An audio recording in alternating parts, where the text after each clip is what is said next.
ఎన్నికల్లో పోటీ చేయడం లేదు, రాజీనామా చేస్తున్న ప్రచారంలో నిజం లేదు, అధిష్టానం ఏ బాధ్యత అప్పగించినా నిర్వర్తిస్తా. గవర్నర్ తమిళసై సౌందరరాజన్ ఎంపీగా పోటీ చేస్తానని ఎవరికి విజ్ఞప్తి చేయలేదు.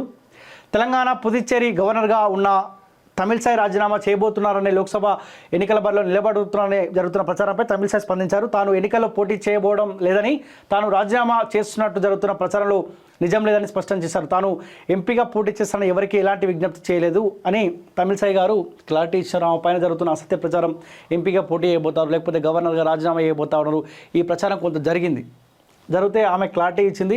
సో నేను రాజీనామా ఏం చేయట్లేదు అంటాను. సో ఏదేమైనప్పటికీ గవర్నర్ తమిళసై గారు నా గతంలో నరసింహన్ ఉంటుండే, ఆయన ఎవరికి గెలవపోతూ ఉండే, ఓ సందర్శన లేకపోతూ ఉండే, ఓ విద్యను పట్టించుకోపోతూ ఉండే, ఎటు పోతుండే. కానీ మేడం వచ్చిన తర్వాత బాసర IIIT, కాకతీయ యూనివర్సిటీ, ఇట్లా చాలా యూనివర్సిటీలకు ఆమె తిరిగింది. ఏం ప్రాబ్లమ్స్ ఉన్నాయి, ఏం సమస్యలు ఉన్నాయని చెప్పి కాస్త గవర్నమెంట్ని అప్రమత్తం ఉంచే ప్రయత్నం చేశారు.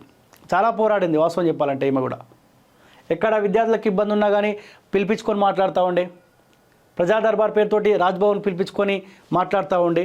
గవర్నర్ అంటే ఈ తరహాలో ఉండాలి కదా. సో మొత్తానికి ఆమె రాజీనామా చేస్తలేదంట, ఎంపీగా పోటీ చేస్తలేదంట, గవర్నర్గానే ఉండబోతా ఉంది. ప్రభుత్వం ఇంకేమైనా నిర్ణయాలు తీసుకుంటే కట్టుబడి ఉంటా ఉంది.